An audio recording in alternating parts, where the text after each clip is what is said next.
rada empuk lah, biasa lagi musimnya kayak gini. Kayak pamuhil.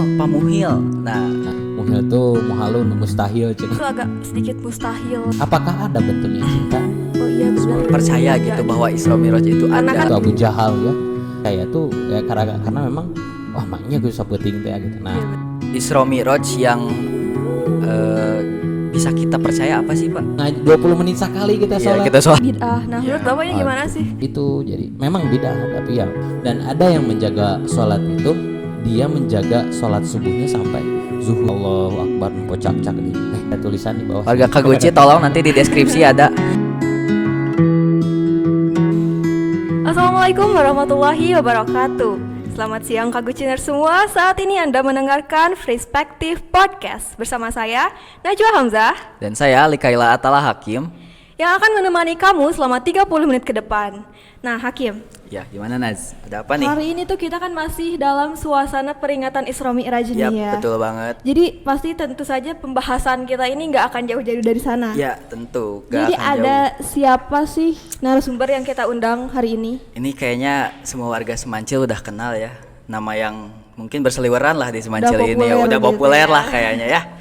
Kayaknya kita nggak perlu basa-basi lagi gak sih? Langsung sambut kenalin aja gitu ya. Naz. Oke, assalamualaikum Pak Muhil. Waalaikumsalam. Apa kabarnya nih, Najwa Pak? sama siapa? Hakim. Hakim. Ya, makasih banyak udah diundang ke sini ya. Alhamdulillah sehat. Udah beberapa hari ke belakang rada empuk lah, biasa lagi musimnya kayak gini ya. Nah, gitu. Mungkin orang-orang cuman kenal kayak pamuhil. Nah, Iya. bisa mungkin Bapak jelasin lebih gitu kayak pamuhil itu apa gitu. Kenapa bisa disebut pamuhil gitu. Oh Pak? gitu. Jadi nama saya itu sebenarnya Muhammad Hilman gitu ya. Cuman banyak yang bilang ya Pamuhil. Cuman saya sempat protes sih ya, kenapa Muhil? Muhil tuh muhalun, mustahil cina. Ya, cuman saya bangganya ya untuk mempersingkat karena nama Muhil itu ada ketika saya sekolah di Seman 1 Cililin tahun 99 itu. Oh, berarti udah Bapak berapa juga tahun. alumni Alumni dari di sini sini. ya? Iya, alhamdulillah alumni. Jadi merasa bangga banget gitu ya. Jadi sudah pernah menjadi siswa di sini dan kemudian sekarang dikasih kesempatan untuk dipercayakan mengajar gitu ya. Ya, alhamdulillah gitu. Jadi Muhammad Hilman, muhnya diambil, hilnya diambil jadi muhil. Jadi muhil. Gitu, biar cepet gitu. Nah, Bapak perjalanan Bapak dari awal jadi alumni terus sekarang bisa jadi pengajar itu gimana? Intinya mah ya mungkin karena saya senang ngajar gitu ya, meskipun pernah menolak gitu, cara rapi ngajar, tapi tidak mau ya ini apa namanya kayak Amal mudah-mudahan ya jadi amal, amal buat iya. kita semua. Dan saya pertama ngajar itu tahun 2014 kalau tidak salah ya. Dan sebelumnya ya sebelum mengajar banyak hal yang saya lakukan, yang saya kerjakan untuk ngaran lagi perjalanan gitu Iya, ya. namanya perjalanan hidup. Dan alhamdulillah sampai saat ini udah 8 tahun ya saya Iya, mengajar. 8 tahun. Mudah-mudahan bisa istiqomah dan bisa menjadi nantilah amal saya nanti di akhirat biar ditanyain ngajar naon wae gitu. Tah amin, itulah. amin. Mudah-mudahan. Ngomongin soal perjalanan nih Pak. Oh iya, Naz gimana, juga gimana? tema yang kita angkat hari ini tuh gak jauh juga dari perjalanan gitu. Ini tuh orang-orang kenal dengan istilah Isra Mi'raj gitu. Bisa dijelaskan Iya, Naz? perjalanan itu kan cukup menarik ya Pak ya. Diceritakan waktu itu Rasulullah melakukan perjalanan dari Mekah ke Palestina, kemudian kembali lagi ke Mekah hanya dalam waktu 1 malam. Iya. Sedangkan waktu itu teknologi itu belum secanggih sekarang gitu. Jadi bisa dibilang itu agak sedikit mustahil gitu buat di Ini hanya meyakinkan mungkin Iya. ya. Ya sebenarnya mah sederhana saja sih, bagaimana caranya kita yakin kepada sesuatu yang tidak masuk akal gitu. Gini aja lah, kita kan punya perasaan ya. Ya. Misalnya rasa cinta gitu ya, aduh biasa anak-anak muda mah rasa benci. Nah sekarang gini, apakah ada bentuknya cinta? Apakah ada bentuknya benci itu siga naon ancul-anculan gitu warna hidung? Enggak, Mungkin kan? Nah cukup kamu meyakini saja juga meyakini bahwa cinta itu ada ya. Oh bener ada gitu, kerasa gitu. Nah itu ya meskipun tidak bisa dibuktikan dengan akal juga kan. Nah seperti juga Isra Miraj, apalagi Isra Miraj itu kan ada dalam surat Al-Isra ya, ayat pertama malah itu disebutkan kalau kamu ingkar aja satu ayat, nauzubillah, jangan sampai gitu, bisa jadi kita murtad atau lain sebagainya. Nah itu yang dikhawatirkan, nauzubillah. Nah seperti itu. Terus ada nggak sih bukti yang bisa bikin iman kita tuh kayak oh iya benar Percaya gitu bahwa Isra Mi'raj itu karena ada. kan kita tuh manusia tuh kayak yang kalau nggak tahu tuh kayak apa sih itu nggak ada. Kalau nggak ada bukti gitu. Kalau secara nggak ada fisiknya bukti kan secara biasanya nggak fisik percaya kita Oh gitu. gitu. Gini ya, sebenarnya ada sih bukti yang menjelaskan dalam sebuah riwayat bahwa ketika Rasulullah pulang dari Isra-nya, kemudian dari Mi'rajnya, kemudian yang pertama bertanya dan yang pertama menerima gitu kabar tentang Isra Mi'raj itu justru orang yang kafir gitu, orang yang musuhnya umat Islam waktu itu yaitu Abu Jahal ya. Dan orang yang terakhir malahan yang menerima kabar itu Abu Bakar yang membenarkan dan dikasih status as-siddiq itu juga kan gara-gara meyakini tentang Isra Mi'rajnya. Nah, dikisahkan kayak gini. Ketika sudah selesai semuanya ada yang masih meragukan. Nah, Abu Bakar yang punya ide untuk memberikan keyakinan kepada masyarakat waktu itu.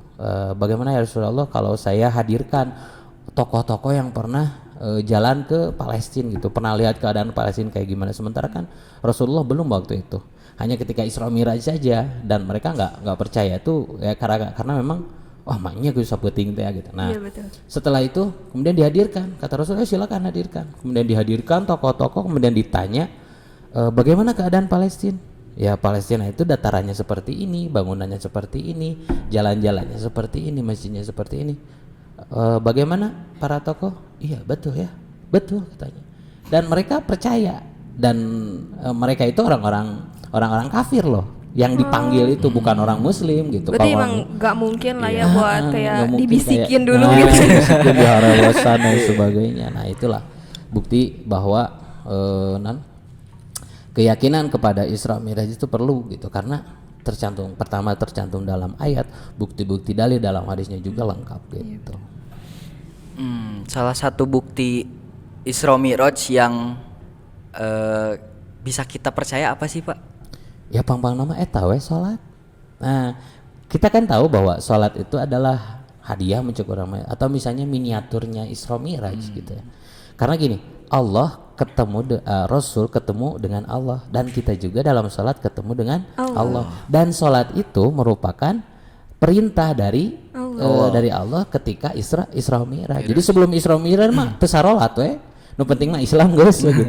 Nah, setelah ada turun perintah untuk salat, malahan salatnya asalna kan 50 waktu, kebayang ya. 24 jam dibagi 50 gitu. Setengah 20 menit sekali kita salat. Kita salat. Nah, cuman ya itu kehebatannya kita harus berterima kasih kepada Nabi Musa yang meminta dipotonglah karunya, potong kami aja yang kuat gitu, umat kami aja yang kuat nggak mampu gitu, apalagi ini 50 waktu untuk umatmu yang lemah gitu, makanya dipotong lagi sampai 5 waktu. Waktu. Itulah hadiah terindah dari Isra Mi'raj itu, yaitu sholat. Dan dalam sholat juga kan pertemuan antara Rasul dengan Allah itu ada, kita bacakan malahan. Ketika Rasul ketemu sama Allah, apa yang diucapkan? At-tahiyatul mubarakatuh sholawatut thayyibatulillah. Kemudian apa kata Allah? Assalamualaikum ayuhan nabi warahmatullahi wabarakatuh. Kemudian kata Rasul nggak egois. Nah makanya hikmah dari Isra Mi'raj itu ya, kita nggak boleh egois dengan apa yang kita punya. Harus ingat berbagi dengan teman, kemudian berbagi dan sebagainya. Nah, apa yang dikatakan Rasul? Assalamualaikum. Aku nggak mau saya saja yang selamat gitu, mungkin mencek orang banyak. Assalamualaikum, keselamatan untuk kami wa ala ibadillahi sholihin, dan untuk orang-orang yang ahli ibadah dan orang-orang yang soleh itu nya memperbaiki diri lah.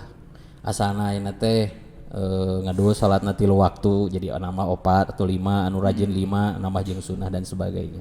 Nah seperti itu jadi. Oke. Terus mengenai Isra Mi'raj ini tuh ada salah satu pertanyaan yang sering ditanyakan. Itu mengenai peringatan Isra Mi'raj. Ada yang bilang peringatan Isra Mi'raj itu bid'ah. Nah, menurut Bapak ini gimana sih? Sebenarnya jujur juga ya, saya tidak memperingati Isra Mi'raj ya. Karena saya lagi sakit waktu itu. Ya kalau misalnya lagi sehat mah datang bersolawat ya. Karena di dalam isi Isra Mi'rajnya itu tidak ada joget-joget gitunya, ajrag-ajragan, kamu main dangdut, eta nu bid'ah mah justru. Jadi bid'ah itu kan terbagi 2. Ada yang bid'ah hasanah, ada yang bid'ah dhalalah. Memang ini bid'ah memperingati karena zaman Rasul tidak pernah diperingati ya, karena Rasul yang mengalami gitu. Kenapa udah Rasulnya ada waktu itu, ngapain juga gitu ada Rasul, karena kita kan udah 1400 tahun tidak pernah melihat Rasulullah, nya sahantena lah kita mengingat, maksudnya memperingati itu. Jadi memang bid'ah, tapi ya bid'ahnya bid'ah hasanah. Tujuannya itu bukan untuk memurtadkan, apalagi pemurtadan, mempertuhankan Nabi apalagi ya. Kan dalam Al-Qur'an enggak qul huwallahu ahad, Allah itu tetap satu. Jadi tidak boleh menyandingkan antara Nabi dan Allah itu benar-benar sama gitu dan sebagainya. Nah, itu yang menjadi musyrik, yang bisa jadi batal keislamannya gitu. Oke, terus pertanyaan lainnya nih. Waduh, dicahcar kis. Untuk anak muda sekarang ya, untuk kita terutama nih Kaguciners di rumah, bagaimana sih caranya mengaktualisasikan nilai-nilai Isra Mi'raj di kehidupan kita sehari-hari? Mengaktualisasikan itu mencukuran mengaplikasikan. Iya, mengaplikasikan gitu. Intinya jagalah sholat gitu. Jadi bukan berarti, jadi ada tingkatan ya jaga sholat itu. Ada yang menjaga sholat itu penting daik sholat gitunya. Nah, ada yang menjaga sholat itu tepat waktu dalam sholat, dan ada yang menjaga sholat itu dia menjaga sholat subuhnya sampai zuhur. Nah, seperti apa ya? Kayak menjaga wudhunya, menjaga ucapan-ucapan yang mengandung maksiat, menjaga sesuatu hal yang bisa membatalkan sholatnya. Dari mulai misalnya sholat subuh nih, kamu tuh sholat subuh. Nah, kamu tuh jaga sholatnya, apa saja yang terjaga dalam sholat. Misalnya dina sholat menang batal menang. Nah, misalnya tidak batal dia sampai zuhur, bukan berarti tidak pipis, ngompot nggak gitu juga, tapi ketika membatal wudhu jaga wudhunya, menjaga ucapan kotornya, karena dalam sholat tidak ada misalkan Allahu Akbar pocak-cak nih, itu cak-cak non hari mana jadi batal duana. Cek imam teh untung urang mah teu ngomong tahu gitu. Nah, seperti itu ya, menjaga dari ucapan-ucapan yang mengandung maksiat, artinya ucapan yang berdosa gitu. Makanya bicaralah yang baik atau diam, itu kan dalam hadis disebutkan. Nah, itu yang paling keren itu, dia menjaga sholatnya dari waktu ke waktu. Dia menjaga sholat subuhnya dari subuh mula sampai zuhur. Setelah sholat zuhur dia menjaga sholat zuhurnya sampai asar dan seterusnya. Yang mudah-mudahan kita bisa diistiqomahkan dalam menjaga sholatnya. Amin. Nah, itu. Ada gak sih Pak kayak tips-tips gitu buat menjaga sholat itu gitu, dan menjaga wudhunya gitu, gimana? Cara tipsnya gampang ya. Ya kalau misalnya kita mau batal, misalnya mau kentut gitu, mau pipis, mau BAB dan sebagainya, kamu misalnya sekolah, mudah-mudahan kita luring lagi ya. Amin. Itu cita-cita doa semua warga gitu. Doa semua warga yang mudah-mudahan. Nah, kalau misalnya izin Pak, izin ke belakang, misalnya ke toilet, mau ke toilet, ambil wudhu lagi, ketemu lagi, kemudian tidak bersentuhan dengan yang bukan mahram. Itu menurut mazhab Syafi'i, karena kebanyakan kan Syafi'iyah gitu ya. Jadi diusahakan tidak bersentuhan dengan yang bukan mahramnya agar terjaga wudhunya. Nah, seperti itu. Kemudian ya tipsnya gitu aja sih sebenarnya ya. Ada kayak bacaan khususnya nggak sih Pak? Kalau bacaan, saya pernah dengar dari beberapa ulama, ada sebuah doa yang apabila kita kebingung, loba hutang, gitu ya, kemudian galau, sedih dan sebagainya. Ini ada doanya nih buat kalian, buat kita semuanya juga. Buat kita semua. Dan ini baru saya amalkan sekitar 1 bulan ya, karena sebelumnya pohode gitu. Bismillahirrahmanirrahim. Allahumma inni a'udzubika minal hammi wal hazan, wa a'udzubika minal ajzi wal kasal, wa a'udzubika minal jubni wal bukhli, wa a'udzubika min ghalabatid daini wa qahri rijal. Insyaallah diamalkan setiap setelah sholat. Kemudian insyaallah mudah-mudahan karena kita berdoa, insyaallah pasti Allah mengijabah. Kabingungnya kamu gitunya, ke pohona kamu, nanti Allah ingatkan. Banyak sebenarnya hal-hal yang agar kita selalu istiqomah gitu dalam kebaikan pang nama, karena siapa yang nggak mau sih jadi orang baik, benar nggak? Nah itu salah satunya seperti itu, yang mudah-mudahan lah bisa istiqomah kita. Silakan aja dihafal, nanti ada tulisan di bawah. Warga Kaguci tolong nanti di deskripsi ada. Yang mudah-mudahan ya bisa bermanfaat buat semuanya. Oke, kalau itu tips sholat secara umum mungkin ya. Kita ini lebih di salah satu amalan sholat yang bagus dilakukan di bulan Rajab itu Qiyamul Lail. Iya, betul. Nah, sekarang tips supaya kita gak kelewatan Qiyamul Lail gitu, Pak. Ini sama ini dilakukan oleh yang profesional. Warning, mungkin ya. tolong editor nanti warning. Kalau tolong. saya gini, emang salah saya juga nggak boleh sih sebenarnya mah. Saya selalu mengakhirkan sholat isya gitu, karena memang kermah gitunya tidurnya tuh sok rada malam banget gitu, jam 1 baru tidur, apalagi tukang rebahan zaman kiwari mah nya. Iya, betul. Nah itu yang tidak boleh teh kalau udah sholat maghrib langsung tidur gitu. Kalau misalnya melakukan kegiatan mah gitu positif dan sebagainya, baca, menghafal dan sebagainya sampai jam 1 misalnya kamu ngapalkan itu nggak jadi masalah. Nah tapi yang bagusnya mah ya jaga kesehatan sih sebenarnya. Tidur tepat waktu gitu. Minta sama Allah, ya Allah aku ingin bangun jam 3 gitu aja lah. Mudah-mudahan karena kita minta kepada Allah, ya Allah kasih waktu, kasih dibantu gitu ya. Bukan berarti jangan nunggu si ayang SMS. Nah, itu bahaya ya. Buat yang nggak punya ayang, ada ada, kita punya ayang. Kamu yang masih jomblo juga punya ayang. Ayang kita siapa? Orang tua kita. Ya wali kita gitu. Misalnya kalau udah nggak ada orang tua, ya yang ada di rumah siapa? Kakak. Itu ayang kita ya. Sayangi orang tua kalian ya. Nah gitu. Kalau yang butuh ayang ada kontak person di bawah. Oke, jadi itu tips-tips untuk Qiyamul Lail ya. Iya, mengamalkan lah di bulan Isra Mi'raj ini. Ya, Betul mudah-mudahan banget. istiqomah semuanya ya. Semoga istiqomah lah di jalan kebaikan ya tentunya. Nah, gitu. Oke, jadi Kaguciners mungkin itu aja obrolan kita hari ini. Terima kasih banyak atas waktunya untuk kalian yang sudah bersama kita dari awal sampai akhir acara.